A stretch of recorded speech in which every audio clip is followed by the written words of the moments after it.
بسم الله الرحمن الرحيم.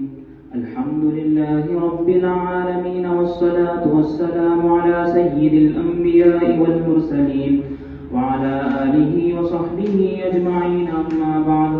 وبالسند المتصل منا إلى الشيخ الإمام الهمام الحافظ الحجة أمير المؤمنين في الحديث أبي عيسى محمد بن عيسى بن ثورة الترمذي رحمه الله تعالى عنه أنه قال: باب المسح على الخفين للمسافر والمقيم. وبه قال حدثنا قتيبة قال حدثنا أبو عوانة عن سعيد بن مسروق عن إبراهيم التيمي عن عمرو بن ميمون عن أبي عبد الله الجدلي عن خزيمة بن ثابت رضي الله عنه وعنهم عن النبي صلى الله عليه وسلم أنه سئل عن المسح على الخفين فقال: للمسافر 3 وللمقيم يوم. وأبو عبد الله الجدلي اسمه عبد بن عبد. قال أبو عيسى: هذا حديث حسن صحيح. وفي الباب عن علي وأبي بكرة وأبي هريرة وصفوان بن عسال وعوف بن مالك وابن جرير وابن عمر وجرير رضي الله عنهم. وبه قال حدثنا هناد قال حدثنا أبو الأحوص عن عاصم بن أبي النجود عن زر بن حويش عن صفوان بن عسال رضي الله عنه وعنهم قال: كان رسول الله صلى الله عليه وسلم يأمرنا إذا كنا سفرا ألا ننزع خفافنا 3 أيام ولياليهن إلا من جنابة، ولكن من غائب وبول ونوم. قال أبو عيسى: هذا حديث حسن صحيح.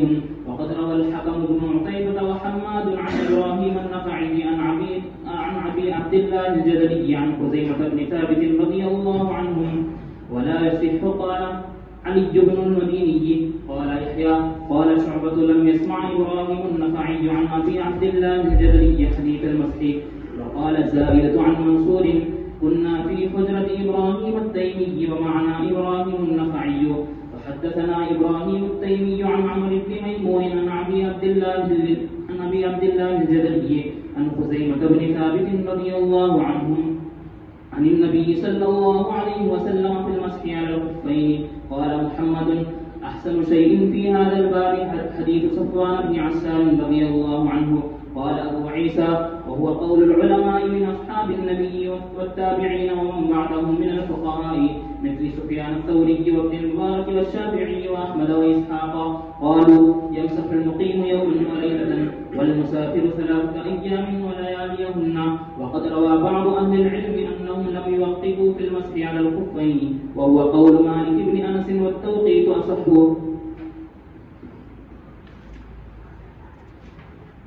بسم الله الرحمن الرحيم. الحمد لله رب العالمين، والصلاة والسلام على أشرف الأنبياء وسيد المرسلين وعلى آله وصحبه أجمعين ومن تبعهم بإحسان في كل زمان ومكان إلى يوم الدين، أما بعد. المسح على الخفين للمسافر والمقيم. خفین پر مسح مسافر اور مقیم کے لیے. اس باب میں دراصل بتانا یہ ہے کہ مسافر کے لیے کتنے دنوں تک اور مقیم کے لیے کتنے دنوں تک مسح علی الخفین جائز ہے. مسافر کے لیے 3 دن 3 رات اور مقیم کے لیے 1 دن 1 رات. یہ مسئلہ اختلافی ہے کہ مسح علی الخفین میں توقیت ہے یا نہیں، یعنی کچھ وقت اور مدت اس کی مقرر ہے کہ نہیں ہے. اس کے اندر 2 مسلک ہیں. ایک مسلک جمہور علماء کرام کا، یہ سب حضرات یہ کہتے ہیں کہ مسح علی الخفین کے اندر توقیت ہے، اور وہ توقیت یہ ہے کہ مقیم 1 دن 1 رات اور مسافر 3 دن 3 رات تک مسح علی الخفین کر سکتا ہے، اور اس کے بعد نہیں کر سکتا. اس کے بعد اس کو نکالنا چاہیے، اور پھر اس کے بعد وضو وغیرہ کرنے کے بعد پھر پہننا چاہیے. وہ بعد بھی پہن سکتا ہے لیکن نکال کر پھر پہننا پڑے گا. اس کے بعد یعنی 3 دن 3 رات کے بعد نکالے بغیر یوں ہی چلاتا رہے تو یہ اس کے لیے جائز نہیں. یہ ہے جمہور علماء کا مسلک. دوسرا مسلک اس میں ہے امام مالک رحمۃ اللہ علیہ کا اور امام لیث بن سعد رحمۃ اللہ علیہ کا، اور یہ دونوں حضرات کہتے ہیں کہ اس کے اندر کوئی وقت کی توقیت اور تحدید نہیں ہے، جب تک چاہے مسح کیا جا سکتا ہے۔ آج پہن لیا 1 مہینے تک کرتا رہے، نکالنے کی بیچ میں کوئی ضرورت نہیں، 2 مہینے کر لے، 4 مہینے کر لے۔ یہ امام مالک کا اور امام لیث بن سعد رحمت اللہ علیہ کے ان دونوں حضرات کا مسلک ہے۔ جمہور علماء کے پاس تو بے شمار دلائل ہے جس میں توقیت کا ذکر ملتا ہے، اس کو میں آگے بیان کروں گا۔ اس سے پہلے امام مالک رحمت اللہ علیہ کے دلائل پر ایک نظر ڈال لی جائے۔ امام مالک رحمت اللہ علیہ اور امام لیث یہ کہتے ہیں کہ توقیت نہیں ہے، جتنی چاہے مدت تک مسح کیا جا سکتا ہے۔ ان حضرات نے متعدد دلائل سے استدلال کیا ہے، ان میں سے پہلی دلیل حضرت خزیمہ بن ثابت کی حدیث ہے، جس میں ہے کہ قال رسول اللہ صلی اللہ علیہ وسلم المس علی الخفین للمسافر 3 ایام وللمقیم یوم ولیلۃ ولو استزدناہ لزادنا وَلَوِ اسْتَزَدْنَاهُ لَزَادَنَا۔ حضرت خزیمہ بن ثابت کہتے ہیں کہ اللہ کے رسول علیہ السلام سے جب پوچھا گیا مسح علی الخفین کے بارے میں، تو آپ نے کہا مسح علی الخفین مسافر کے لیے 3 دن اور مقیم کے لیے 1 دن 1 رات ہے۔ اس کے بعد حضرت خزیمہ بن ثابت رضی اللہ عنہ کہتے ہیں کہ اگر ہم اللہ کے نبی علیہ السلام سے اس میں اضافہ چاہتے تو آپ اضافہ کر دیتے، کیا رسول اللہ کیا ہم اس سے زیادہ کریں؟ تو آپ کہہ دیتے کہ ہاں اس سے زیادہ کرو۔ تو آپ نے کہا 3 دن 3 رات مسافر کے لیے، 1 دن 1 رات مقیم آدمی کے لیے، لیکن اگر ہم پوچھتے آپ سے اور اضافہ چاہتے تو اللہ کے نبی علیہ السلام اس کے اندر اضافہ کر دیتے۔ یہ ہے اس کا مطلب وَلَوِ اسْتَزَدْنَاهُ لَزَادَنَا۔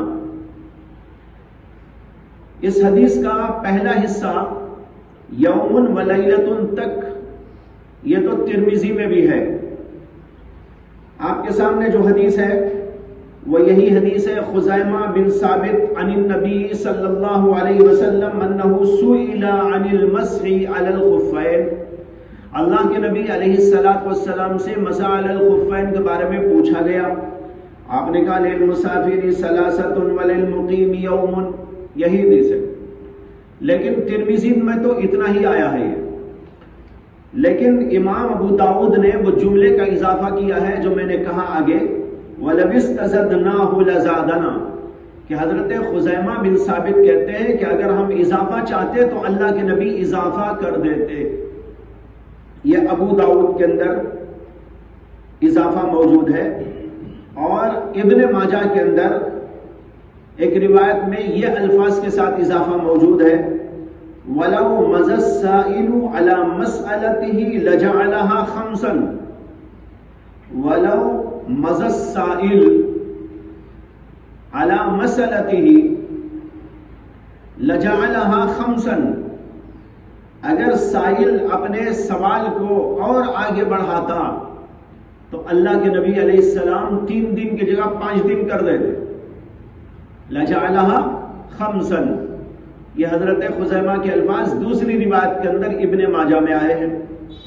خلاصہ ان دونوں کا یہی ہے کہ اللہ کے نبی علیہ السلام نے 3 دن 3 رات مسافر کے لیے، 1 دن 1 رات مقیم کے لیے بیان کیا، لیکن اگر حضرات صحابہ پوچھتے اور اضافہ چاہتے تو آپ اس میں مزید گنجائش دے دیتے۔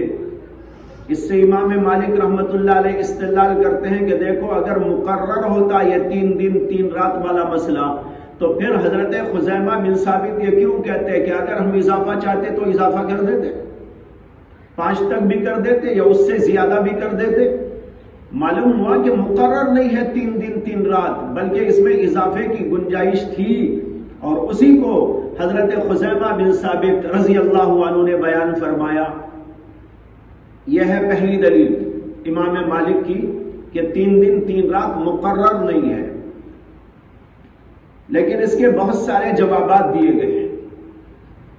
پہلا جواب یہ دیا گیا ہے کہ اس حدیث کے اندر یہ زیادتی صحیح طور پر ثابت نہیں. صحیح حدیث یہاں ختم ہو جاتی ہے للمسافری 3 ایام ولیالیہن وللمقیم یوم ولیلہ وَلَمْ اسْتَزَدْنَاهُ لَزَادَنَا، جو الفاظ اضافے کے ساتھ ابو داؤد میں آئے ہیں وہ روایت صحیح نہیں ہے. کیوں صحیح نہیں ہے؟ علامہ ابن دقیق العید رحمہ اللہ نے اپنی کتاب الامام میں اس کی 3 علتیں بیان کی. ایک علت تو یہ بیان کرتے ہیں کہ یہ زیادتی بعض روایات میں موجود ہے اور بعض میں نہیں ہے، اور دوسری علت اس کی یہ ہے کہ اس کے راوی ابو عبداللہ الجدلی، پڑھنے والے اس کو جدلی پڑھ رہے تھے، جدلی نہیں ہے یہ جدلی، تشدید جو ہے یا پر ہے لام پر نہیں ہے. آپ نے لام پہ سمجھ لیا، جدلی پڑھ دیا، جدلی لام پر کوئی تشدید نہیں ہے، یا پر تشدید ہے. تو ابو عبداللہ الجدلی ان کے بارے میں لکھتے ہیں کہ ان کا سماع حضرت خزیمہ بن ثابت سے ثابت نہیں ہے، تو لہذا روایت منقطع ہے. اور یہ بات امام بخاری رحمت اللہ علیہ نے بیان کی ہے کہ ابو عبداللہ جدلی کا سماع حضرت خزیمہ سے ثابت نہیں ہے، اس لیے روایت منقطع ہے. اور تیسری علت انہوں نے یہ بیان کی ہے کہ ابو عبداللہ الجدلی ان کے بارے میں ابن حزم رحمت اللہ علیہ نے لکھا ہے لا یعتمد علی روایتہ، کہ ان کی روایت پر اعتماد نہیں کیا جا سکتا. تو یہ 3 وجوہات ہیں. ایک وجہ یہ کہ اس کے سلسلے میں روایات مختلف ہیں، بعض روایتوں میں یہ آیا ہے زیادتی آئی ہے، بعض کے اندر زیادتی نہیں آئی. اور دوسرے یہ کہ ابو عبداللہ جدلی کا سماع حضرت خزیمہ بن ثابت سے ثابت نہیں. اور تیسرے یہ کہ ابو عبداللہ جدلی قابل اعتبار راوی نہیں. یہ اعتراضات کیے گئے ہیں، لیکن حقیقت یہ ہے کہ اعتراضات قابل التفات نہیں ہے، بلکہ یہ روایت قابل اعتبار روایت ہے، اور اس کا جواب دینا ممکن ہے. چنانچہ متعدد محدثین نے اس سند کو صحیح قرار دیا ہے، اور خود آپ کے سامنے جو حدیث ہے وہ بھی اسی طریق سے وارد ہوئی ہے. ان ابی عبداللہ الجدلی ان خزیمہ بن ثابت عن النبی صلی اللہ علیہ وسلم. اس کے اندر ابو عبداللہ ہیں اور وہ روایت کرتے ہیں خزیمہ بن ثابت سے، اور اس روایت کو امام ترمذی کہہ رہے ہیں ھذا حدیث حسن صحیح. اگر بیچ میں انقطاع تھا تو پھر امام ترمذی رحمت اللہ علیہ اس حدیث کو صحیح کیسے قرار دے سکتے؟ وہ بھی حسن صحیح کہہ رہے. اور اس کے علاوہ خود امام ترمذی نے یہاں بیان کیا وَذُكِرَ أَنْ يَحْيَى بْنَ مَعِينَ أَنَّهُ صَحَّحَ حَدِيثَ خُزَیمہ. یحییٰ بن معین سے ذکر کیا گیا ہے کہ انہوں نے حضرت خزیمہ کی اس حدیث کو صحیح قرار دیا ہے. ایک تو خود امام ترمذی نے اس کو صحیح قرار دیا، اور دوسرے اپنے سے پیشتر ایک بزرگ جو گزرے ہیں، بہت ہی زبردست قسم کی محدث اور اسماء الرجال کے امام یحییٰ بن معین، ان سے نقل کیا کہ انہوں نے بھی اس حدیث کو صحیح قرار دیا. حالانکہ وہی طریقہ ہے، یعنی ابو عبداللہ اس کے اندر بھی ہے اور وہ روایت کر رہے خزیمہ ہی سے، تو اگر اس کے اندر انقطاع ہوتا تو یہ بات صحیح نہ ہو سکتی تھی. سمجھ میں آئی نا؟ بات نہیں آئی؟ تو معلوم ہوا کہ یہ بات صحیح نہیں ہے. اور اصل بات یہ ہے کہ امام بخاری رحمۃ اللہ علیہ نے اس کو منقطع اس لیے قرار دیا کہ امام بخاری کا جو مسلک ہے وہ آپ کو معلوم ہے کہ وہ راوی مروی عنہ سے جب کسی بات کو روایت کرتا ہے تو وہ یہ کہتے ہیں کہ اس سے لقاء ثابت ہونا چاہیے، محض امکان لقاء کافی نہیں. یہ مسئلہ تفصیلی طور پر پہلے ذکر کیا جا چکا ہے. امام بخاری یہ کہتے ہیں محض امکان لقاء کافی نہیں بلکہ ثبوت لقاء چاہیے. کیا مطلب؟ مطلب یہ ہے کہ ایک آدمی ایک ہی زمانے میں ہے، ملنے کا پورا امکان موجود ہے، فرض کرو بازو ہی ان کا گھر بھی ہے، لیکن اگر کوئی اور طریق سے صحیح انداز سے یہ بات ثابت نہیں ہوئی کہ دونوں کی ملاقات کہیں ہوئی تھی، تو امام بخاری کہتے ہیں محض امکان سے میں نہیں مانتا کہ ان دونوں کی ملاقات ہوئی. امکان تو ہے لیکن وہ کہتے ہیں امکان کافی نہیں بلکہ ثبوت چاہیے. کب ملے تھے، کہاں ملے تھے، کیوں ملے تھے، یہ بتاؤ.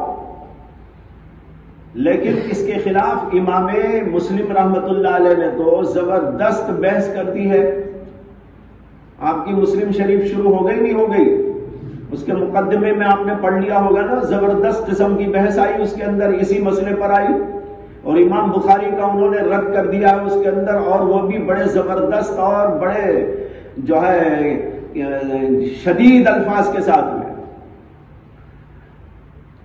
تو جمہور علماء کے نزدیک امکان لقاء کافی ہے. یعنی ہمیں اتنی بات معلوم ہو کہ دونوں مل سکتے ہیں، زمانہ ایک ہے، ملنے کے اندر کوئی رکاوٹ موجود نہیں ہے. اگر اتنا ہے اور وہ راوی کہہ رہا ہے اور وہ ثقہ ہے، قابل اعتماد راوی ہے، وہ کہتا ہے کہ انہوں نے مجھ سے بیان کیا، تو ہم کہیں گے کہ بھئی ملے ہوں گے.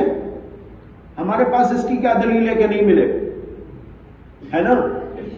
جب امکان موجود اور پکا راوی، سچا راوی، اور وہ کہہ رہا ہے کہ انہوں نے مجھ سے بیان کیا، اور ہم کہیں کہ ہم کو یہ بتاؤ کہاں ملے تھے، کب ملے تھے، تب ہم تمہاری روایت کو مانیں گے، نہیں تو نہیں مانیں گے. جمہور کہتے نہیں، امکان القاء کافی ہے. تو یہ امام بخاری کا مسلک تھا، اس کو انہوں نے بیان کیا. لیکن جمہور علماء کے اعتبار سے یہ روایت اس لیے قابل اعتبار ہے کہ ابو عبداللہ کا حضرت خزیمہ سے لقاء اور سمع امکان ہے، ممکنات میں سے ہے، اور جب ممکنات میں سے ہے اور وہ راوی بیان کر رہے ہیں تو پھر ہم اس کو قبول کریں گے. رہا ابن حزم ظاہری کا یہ اعتراض کہ ابو عبداللہ الجدلی لا یعتمد علی روایتہ، ان کی روایت کے اوپر اعتماد نہیں. یہ صرف اور صرف ابن حزم کا خیال ہے.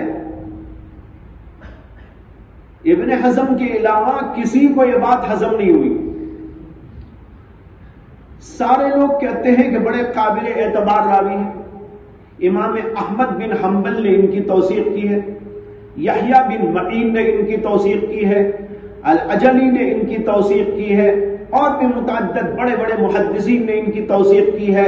اور امام ابن الترکمانی نے الجوہر النقی کے اندر نقل کیا ہے کہ امام ابن حزم سے پہلے متقدمین میں سے کسی نے بھی ان کے اوپر جرح نہیں کی. ان کے اوپر جرح کرنے والے صرف یہی ایک آدمی ہے. اس لیے ان کی یہ بات قابل اعتبار نہیں ہے. اس ساری بحث کا خلاصہ یہ ہے کہ یہ روایت قابل اعتبار ہے. اب رہا یہ کہ جب قابل اعتبار ہے تو پھر اس سے تو یہ ثابت ہوتا ہے کہ حضرت خزیمہ کہتے ہیں وَلَوْ اسْتَزَدْنَاهُ لَزَادَنَا، تو امام مالک رحمت اللہ علیہ کا مسلک تو ثابت ہوا. اس کے لیے ہمارے پاس دوسرے جوابات ہیں. سند کے اعتبار سے، ثبوت کے اعتبار سے یہ روایت قابل اعتبار اور صحیح ہے. لیکن جو امام مالک کا اس سے استدلال ہے، بحث اس استدلال پر ہے کہ یہ استدلال ان کا اس سے صحیح ہے کہ نہیں. چنانچہ علماء نے امام مالک رحمت اللہ علیہ کے اس استدلال کے اوپر بحث کی ہے اور بتایا ہے کہ امام مالک کا یہ استدلال قابل اشکال ہے. کیوں قابل اشکال ہے؟ اس لیے قابل اشکال ہے کہ یہاں حضرت خزیمہ کے یہ الفاظ ہیں کہ اگر ہم حضور سے اضافہ چاہتے تو آپ اضافہ کر دیتے. نہ انہوں نے اضافہ چاہا نہ حضور نے اضافہ کیا. اگر وہ چاہتے اور اضافہ ہو جاتا تو ہم بھی مان لیتے، لیکن جب انہوں نے سوال ہی نہیں کیا اور نہ اللہ کے رسول نے اضافہ کیا تو جتنا حضور نے بتایا تھا اتنی بات مقرر ہو گئی کہ نہیں ہو گئی؟ مقرر ہو گئی. تو توقیت تو ثابت ہو گئی حدیث سے. اگر وہ سوال کر لیتے پھر حضور اضافہ کر دیتے تو ٹھیک تھی بات. لیکن یہاں تو صرف یہ ہے نا، اگر ہم پوچھتے تو حضور اضافہ کر دیتے، اور پوچھا نہیں گیا، اور جب پوچھا نہیں گیا اور اضافہ بھی نہیں ہوا تو معلوم ہوا کہ اضافہ اس میں نہیں ہے، اور جتنی بات اللہ کے رسول علیہ السلام نے بیان کی وہ بات مقرر ہو گئی. لہذا یہ استدلال ٹھیک نہیں. اور بعض لوگوں نے اس کا جواب یہ بھی دیا ہے کہ ہو سکتا ہے کہ یہ روایت ابتدائی دور کی روایت ہے، جبکہ مقرر نہیں تھی مدت، لیکن جب بعد میں مدت مقرر ہو گئی تو وہ بات ختم ہو گئی. چنانچہ دیگر روایات نے آ کر بتا دیا کہ اللہ کے رسول علیہ السلام نے اس سلسلے میں مدت کو مقرر کر دیا ہے کہ مسافر کے لیے 3 دن 3 رات اور مقیم کے لیے 1 دن 1 رات. اور اس روایت کو ابتدائی دور کے اوپر محمول کیا جائے گا. ایک جواب بعض حضرات نے دیا ہے کہ حضرت خزیمہ کا یہ کہنا وَلَوْ اسْتَزَدْنَاهُ لَزَادَنَا، ان کا اپنا خیال ہے، وہ اپنا خیال ہے. اگر ہم پوچھتے تو حضور اضافہ کر دیتے، لیکن اگر وہ پوچھتے اور اضافہ نہ کرتے یہ بھی تو ہو سکتا تھا نا. یہ ان کا اپنا خیال ہے، ہم پوچھتے تو اضافہ کر دیتے. اب ہو سکتا ہے کہ وہ پوچھتے تو اضافہ ہو بھی جاتا، اور یہ بھی ہو سکتا ہے کہ اضافہ نہ بھی ہوتا. ان کا خیال کوئی شریعت نہیں بن جائے گا نا. ان کا خیال ہے کہ ہم پوچھتے تو حضور اضافہ کرتے، لیکن انہوں نے پوچھا بھی نہیں، اضافہ ہوا بھی نہیں. اور اگر پوچھتے اضافہ بھی ہو سکتا تھا، اور یہ بھی ہو سکتا ہے کہ اللہ کے نبی اضافہ نہ کرتے. بہرحال روایت تو صحیح ہے، لیکن استدلال اس سے جو کیا گیا ہے اس کے اندر کئی جگہ پر خدشات موجود ہیں، کئی جگہ پر اشکالات موجود ہیں. اس لیے جمہور علماء نے اس روایت سے اس بات پر استدلال کو نادرست قرار دیا. امام مالک رحمت اللہ علیہ کی دوسری دلیل یہ ہے کہ امام ابو داؤد اور امام ابن ماجہ نے روایت کیا ہے حضرت ابی ابن عمارہ سے. انہوں نے کہا یا رسول اللہ امسح علی الخفین؟ قال نعم. قال یوما؟ قال یومین. قال وثلاثہ؟ قال نعم ما شئت. سمجھ میں آیا؟ حضرت ابی ابن عمارہ کہتے ہیں کہ میں نے عرض کیا کہ یا رسول اللہ میں مسح علی الخفین کروں؟ آپ نے کہا نعم، ہاں کرو. انہوں نے کہا 1 دن؟ آپ نے کہا 2 دن بھی کر سکتے ہو. وہ یومین. انہوں نے کہا وثلاثہ، اور 3 دن. آپ نے کہا نعم ما شئت، ہاں ہاں کرو جتنا چاہے کرو. نعم ما شئت. ایک روایت میں ہے حتی بلغ 7، یہاں تک کہ پوچھتے پوچھتے پوچھتے وہ 7 تک پہنچ گئے، 7 دنوں تک. اللہ کے نبی نے کہا نعم وما بدا لک، ہاں کر لو جتنا چاہے کرو، جو کچھ تمہاری سمجھ میں آئے کرو. یہ ہے امام مالک رحمت اللہ علیہ کی دوسری دلیل. اس کو امام ابو داؤد اور امام ابن ماجہ دونوں نے روایت کیا ہے، مگر یہ روایت قابل اعتبار نہیں ہے، انتہائی ضعیف ہے. کیونکہ ایک تو اس کی سند کے اندر اضطراب کثیر ہے، اور دوسرے اس میں عبد الرحمن محمد بن یزید ایوب ابن قطن 3 راوی مجہول ہیں۔ عبد الرحمن محمد بن یزید اور ایوب ابن قطن، یہ تینوں راوی مجہول ہیں۔ امام ابن القطان رحمۃ اللہ علیہ نے محمد بن یزید کے بارے میں لکھا ہے کہ امام ابو حاتم نے کہا کہ یہ مجہول ہے، اور اس کے اندر مزید ایک راوی ہے، اس کا نام ہے یحییٰ بن ایوب، وہ مختلف فی راوی ہے، یعنی بعض نے ان کی توثیق کی ہے، بعض نے ان کی تضعیف کی ہے۔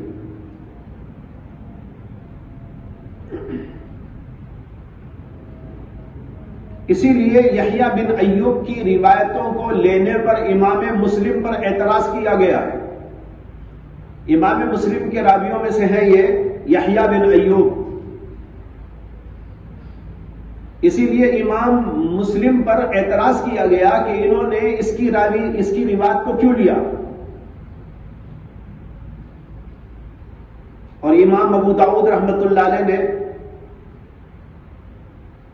اس روایت کے بارے میں کہا کہ اس کی سند میں اختلاف ہے اور یہ قوی نہیں ہے، اور امام بیہقی نے کہا کہ اس کی سند مجہول ہے۔ معلوم ہوا کہ روایت قابل اعتبار نہیں۔ امام مالک کی تیسری دلیل، حضرت عقبہ بن عامر کہتے ہیں کہ میں ملک شام سے مدینہ حضرت عمر بن خطاب کی خدمت میں حاضر ہوا، اور میرے پاؤں میں موزے تھے۔ حضرت عمر نے مجھ سے پوچھا کہ تم نے کب سے اس کو پہن رکھا ہے؟ میں نے کہا جمعہ سے جمعہ تک، جمعہ سے جمعہ تک یعنی 1 ہفتہ۔ حضرت عمر نے کہا اصبت السنہ، تم نے سنت کو پا لیا، اصبت السنہ۔ اس کو امام طحاوی نے روایت کیا ہے۔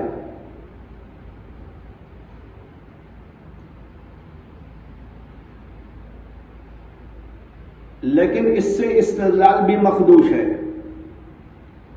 اس لیے کہ روایت مبہم روایت ہے، اس لیے کہ حضرت عقبہ بن عامر کا یہ کہنا کہ میں نے جمعہ سے جمعہ تک پہنا ہے، یعنی سفر میں پہنتا آیا ہوں، اس کا یہ مطلب نہیں ہے کہ بیچ میں نکالا ہی نہیں، بیچ میں نکال کر پھر پہن لیا تو بھی تو کہا جا سکتا ہے نا کہ جمعہ سے جمعہ تک پہنا۔ بغیر نکالے ہی پہننے پر یہ اطلاق نہیں ہوتا، لہذا ان کا مطلب یہ ہے کہ شرعی طریقے پر میں جمعہ سے جمعہ تک پہنتا آیا ہوں، اور شرعی طریقہ یہ ہے کہ 3 دن پر نکالا، پھر وضو کیا اور پھر پہن لیا، پھر بھی ضرورت پڑی تو پھر نکالا اور پھر وضو کیا اور پہن لیا، تو جمعہ سے جمعہ تک پہنا ہوں۔ اس طریقے پر ایک آدمی اگر 1 مہینے تک پہنے اور کہے کب سے پہنا ہے آپ نے، ہے نا، میں تو 1 مہینے سے پہن رہا ہوں، میں تو 1 مہینے سے پہن رہا ہوں۔ اس کی موٹی سی مثال میں دیتا ہوں کہ آپ نے ایک جوڑا سے لایا، بڑا اچھا جوڑا سے لایا، 1 سال گزر گیا، 1 سال پر بھی وہ ماشاءاللہ بالکل ٹھیک ٹھاک تھا۔ دیکھنے والے نے دیکھ کر پوچھا ارے کب سے ہے آپ کے پاس، کب سے پہنتے ہیں آپ نے کہا میں تو 1 سال سے پہنتا ہوں۔ اب کوئی سمجھنے لگے 1 سال سے پہننے کا مطلب ہے 1 سال سے انہوں نے نکالا ہی نہیں، اور نکالا نہیں تو نہایا بھی نہیں۔ کیا یہ استدلال درست ہو سکتا ہے؟ اسی طریقے پر یہاں سمجھیے ہفتہ بھر پہنا ہوں کا مطلب یہ ہے کہ نکالنے کے وقت میں نکالا اور پھر پہن لیا۔ جیسے 1 سال سے کپڑے پہنا ہوں کا مطلب یہ ہے کہ 1 سال سے اس کو پہنتا آیا ہوں، جب میلا ہوتا ہے نکال دیتا ہوں، پھر دوسرے پہن لیتا ہوں، پھر اس کے بعد دھو کر اس کو پہن لیتا ہوں، جب ضرورت پڑتی ہے پہنتا آیا ہوں۔ اس طرح 1 سال گزر گیا، لیکن کپڑا ماشاءاللہ بہت اچھا ہے، فنیشنگ بہت اچھی ہے، اور کپڑا سینے والے نے بڑا بہترین سیا ہے، اس لیے کپڑے کو کچھ بھی از عذر لاحق نہیں ہوا۔ یہ مطلب اس کا ہوتا ہے. بالکل یہی مطلب یہاں پر بھی ہے. اس لیے اس سے یہ استدلال نہیں کیا جا سکتا کہ حضرت عمر نے اس بات کو سنت قرار دیا ہے کہ بیچ میں نکالے بغیر ہی پہنتے رہے. اور اس کی واضح دلیل یہ ہے کہ خود حضرت سیدنا عمر بن خطاب رضی اللہ تعالی عنہ توقیت کے قائل تھے. ان سے توقیت کے اوپر دلالت کرنے والی روایات آئی ہیں. کتب احادیث کے اندر صحیح صریح روایات حضرت عمر سے منقول ہیں کہ انہوں نے کہا کہ مسافر کے لیے 1 دن 1 رات، مسافر کے لیے 3 دن 3 رات اور مقیم کے لیے 1 دن 1 رات ہے. جب خود حضرت عمر رضی اللہ عنہ یہ بیان کر رہے ہیں تو پھر اس روایت کو عدم توقیت پر جو ہے استدلال کے لیے استعمال کرنا یہ بات قرین قیاس نہیں ہے. یہ ہے امام مالک کے چند دلائل اور اس کے اوپر بحث. پہلی روایت صحیح ہونے کے باوجود بھی قابل اشکال ہے، استدلال اس پر درست نہیں. اور جو بات کی روایت 2 بیان کی گئی یہ تو ان میں سے دوسری روایت تو قابل اعتبار ہی نہیں، اور تیسری جو روایت ہے حضرت عمر کی اس کے اندر بھی اشکال موجود ہے، اس سے استدلال بھی درست نہیں. اور حضرات جمہور علماء جو توقیت کے اوپر قائم ہیں انہوں نے بہت ساری احادیث سے استدلال کیا.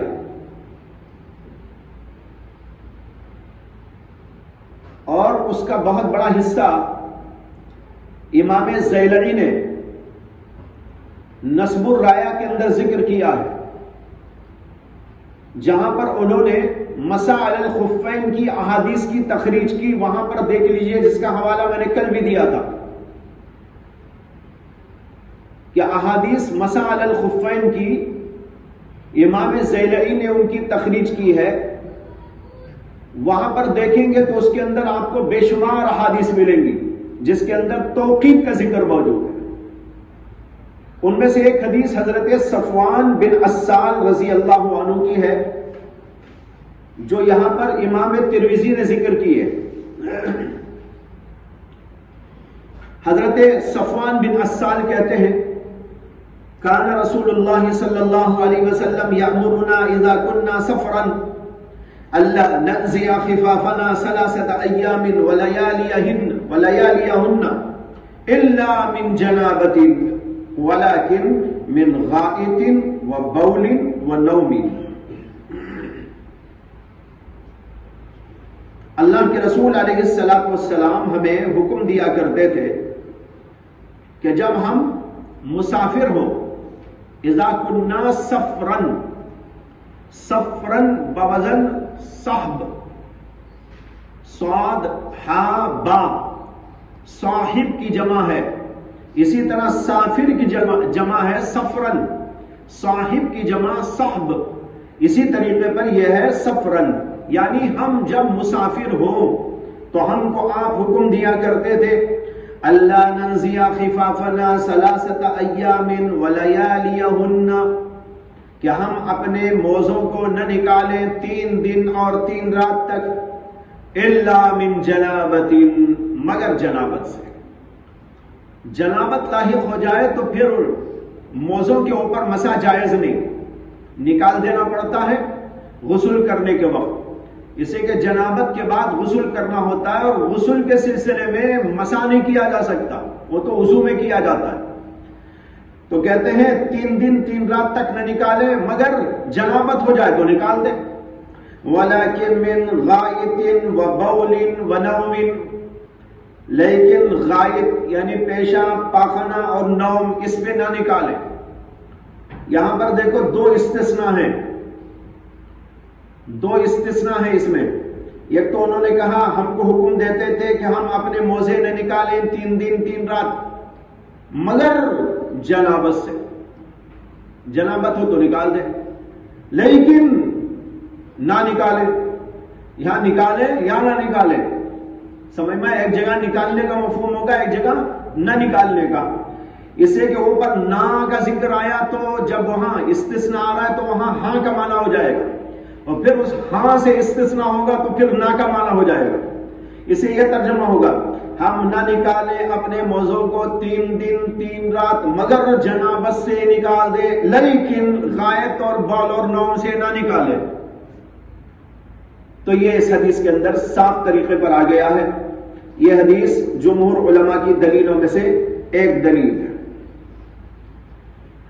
دوسری دلیل یہ ہے کہ امام مسلم رحمت اللہ علیہ نے اپنی صحیح کے اندر حضرت شریح بن حانی سے روایت کیا. انہوں نے کہا کہ میں حضرت عائشہ کی خدمت میں آیا، ان سے مسح علی الخفین کے بارے میں سوال کرتے ہوئے. حضرت عائشہ نے فرمایا علیک بابن ابی طالب فاسألہ.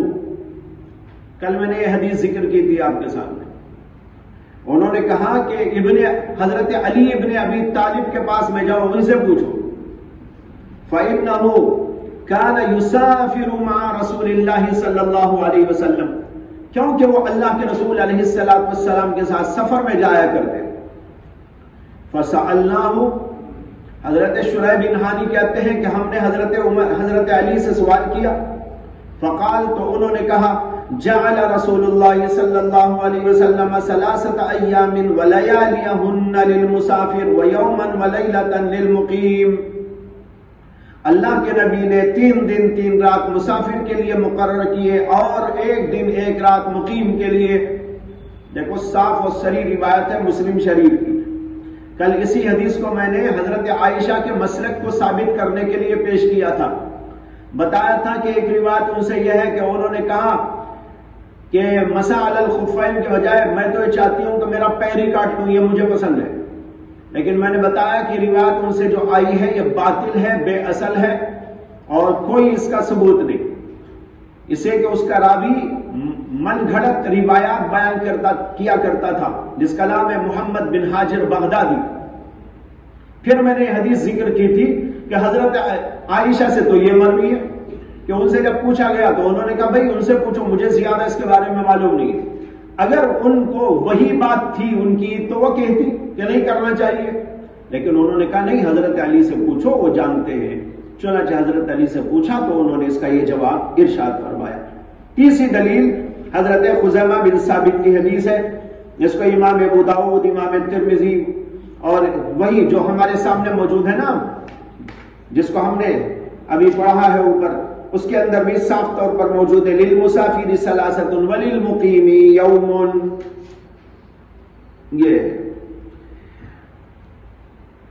اس سے جمہور علماء کا مسلک ثابت ہوا کہ 3 دن 3 رات مسافر مسا کر سکتا ہے، 1 دن 1 رات مقیم کر سکتا ہے. امام ترمذی کے بیانات دیکھ لیجئے، اس کے اندر ہے ھذا حدیث حسن صحیح. یہ حضرت صفوان بن اسال کی جو حدیث ہے حدیث حسن صحیح ہے. وقد روى الحكم ابن عتيبة وحماد ابن ابراہیم النخعی عن ابی عبد اللہ الجدلی عن خزیمة بن ثابت ولا يصح. اور حکم بن عتیبہ اور حماد بن ابراہیم نخعی نے ابو عبداللہ جدلی سے روایت کیا ہے اور انہوں نے خزیمہ بن ثابت سے، لیکن یہ روایت صحیح نہیں ہے. یہ جو نا اوپر والی روایت پہلی ابو عبداللہ کی جو حضرت خزیمہ بن ثابت سے روایت کرتے ہیں، اس کے بارے میں امام ترمذی نے اوپر بیان کیا کہ وہ روایت حسن صحیح درجے کی ہے. سمجھ میں آ رہا نہیں آ رہا ہے؟ اوپر انہوں نے کہا ھذا حدیث حسن صحیح، لیکن یہی روایت ایک اور طریق سے آئی ہے. یہ طریق کیا ہے جس کو امام ترمذی نے حسن صحیح قرار دیا؟ اس کے راوی ہے ابراہیم التیمی، اور وہ روایت کرتے ہیں عمرو بن میمون سے، اور عمرو بن میمون روایت کرتے ہیں ابو عبداللہ الجدلی سے، اور وہ روایت کرتے ہیں خزیمہ بن ثابت سے. یہ ہے طریق جس کو امام ترمذی نے صحیح حسن قرار دیا. ابراہیم تیمی روایت کرتے ہیں عمرو بن میمون سے، اور عمرو بن میمون ابو عبداللہ سے، اور ابو عبداللہ حضرت خزیمہ سے۔ لیکن اب یہ بتا رہے ہیں کہ یہی روایت ایک اور طریق سے آئی ہے، وہ طریق صحیح نہیں ہے، گڑبڑ نہ کر لینا سمجھنے میں، سمجھ میں آیا؟ یہ کہنا چاہتے ہیں کہ یہی حدیث ایک اور طریق سے آئی ہے، وہ طریق صحیح نہیں ہے، وہ روایت وہ صحیح، وہ اس کی سند صحیح نہیں ہے۔ وہ کیا ہے؟ کہتے ہیں وَرَوَى الْحَكَمْ بْنُ عُتَيْبَةَ وَحَمَّادَ، حکم بن عتیبہ اور حماد ان دونوں نے روایت کیا ہے ابراہیم نخعی سے۔ ابراہیم نخعی الگ بزرگ ہیں، ابراہیم تیمی الگ بزرگ ہیں، دونوں ہم عصر ہیں، ایک ہی زمانے کے ہیں، دونوں جلیل الشان ہیں۔ اور ان کا تو ایک واقعہ یاد ہوگا آپ کو، میں نے سنایا تھا، یاد ہے؟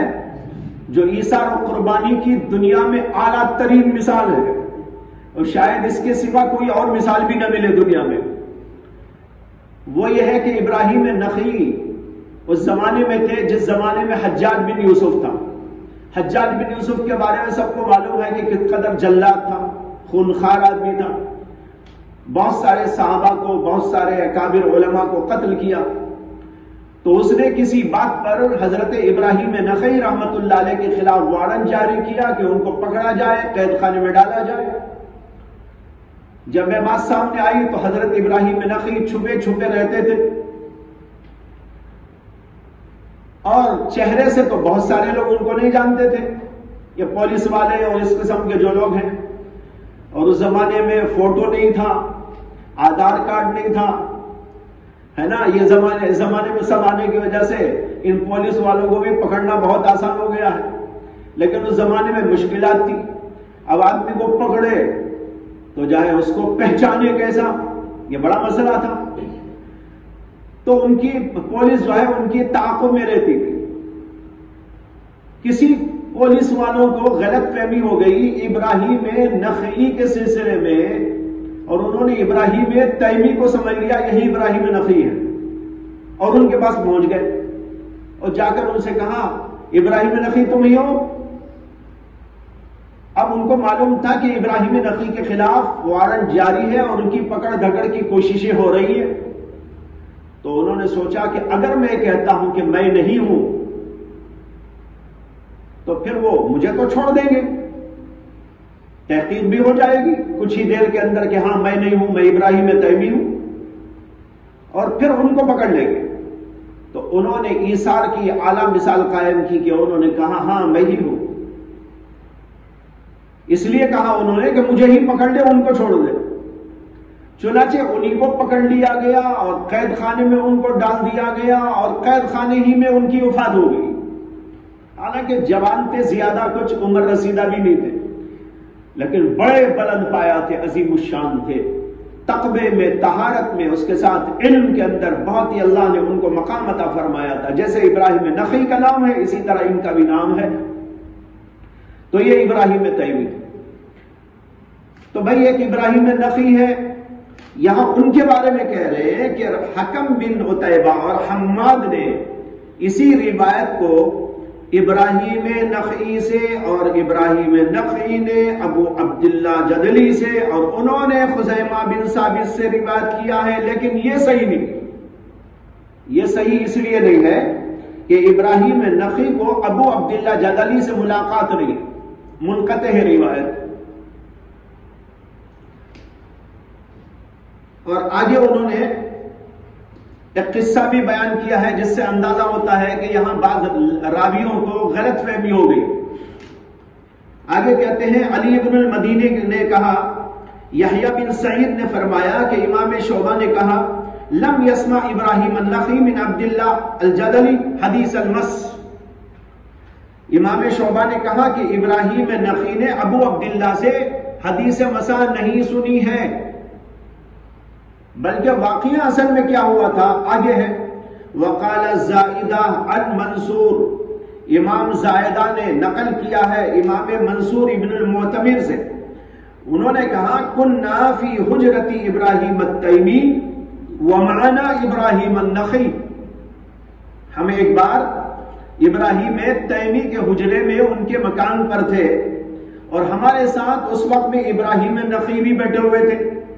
فحدثنا ابراہیم التیمی، حضرت ابراہیم التیمی نے ہم سے حدیث بیان کی۔ انہوں نے کہا ان عمر بن میمون ان ابی عبداللہ الجدلی ان خزیمہ بن ثابت ان النبی صلی اللہ علیہ وسلم۔ یہ بیان کون کر رہے ہیں؟ ابراہیم تیمی بیان کر رہے ہیں۔ وہاں بیٹھے ہوئے ہیں کون؟ ابراہیم نخعی بھی بیٹھے ہوئے ہیں، وہ بھی سن رہے ہیں، اور انہوں نے بیان کیا اس حدیث کو عمر بن میمون سے، اور انہوں نے ابو عبداللہ سے، اور انہوں نے خزیمہ سے۔ یوں تھی حدیث، لیکن بعد میں کوئی قصہ ایسا ہو گیا۔ اس روایت سے تو آپ کو معلوم ہوا نا کہ یہ روایت اصل میں بیان کرنے والے ابراہیم تیمی ہے، ابراہیم نخعی نہیں ہے۔ ابراہیم نخعی تو خود وہاں بیٹھے ہوئے تھے اس وقت۔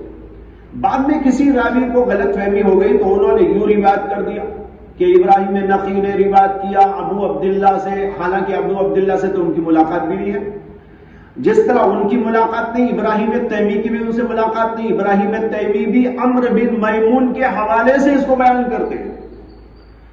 تو خلاصہ یہ ہوا کہ وہ روایت تو صحیح ہے جو ابراہیم تیمی بیان کرتے، جو اوپر آپ نے پڑھ لی، لیکن ابراہیم نخعی جو بیان کر رہے ہیں یہ روایت کسی راوی کی غلط فہمی کا نتیجہ ہے، اور یہ صحیح نہیں ہے۔ آگے ہے قال محمد بن اسماعیل احسن شیء فی ھذا الباب حدیث صفوان بن عسال المرادی۔ اس سلسلے میں سب سے بہترین حدیث یہی ہے صفوان بن عسال۔ قال ابو عیسیٰ وهو قول اکثر العلماء من اصحاب النبی صلی اللہ علیہ وسلم والتابعین ومن بعدهم من الفقہاء۔ اکثر فقہاء علماء کا یہی قول ہے، صحابہ میں سے بھی اور اس کے بعد آنے والے فقہاء میں سے بھی، جیسے سفیان ثوری، ابن المبارک، شافعی، احمد، اسحاق، یہ سب کہتے ہیں یمسح المقیم یوما ولیلۃ والمسافر ثلاثۃ ایام ولیالیہن۔ قال ابو عیسیٰ وقد روی عن بعض اہل العلم انہم لم یوقتوا فی المسح علی الخفین وهو قول مالک بن انس۔ بعض علماء سے نقل کیا گیا ہے کہ انہوں نے مسح علی الخفین میں کوئی توقیت نہیں کی، یعنی وقت کی کوئی تحدید نہیں کی، اور یہی قول امام مالک بن انس کا ہے۔ قال ابو عیسیٰ والتوقیت اصح۔ امام ترمذی کہتے ہیں توقیت والی بات زیادہ صحیح ہے۔ وقد روی هذا الحدیث عن صفوان بن عسال ایضا من غیر حدیث عاصم۔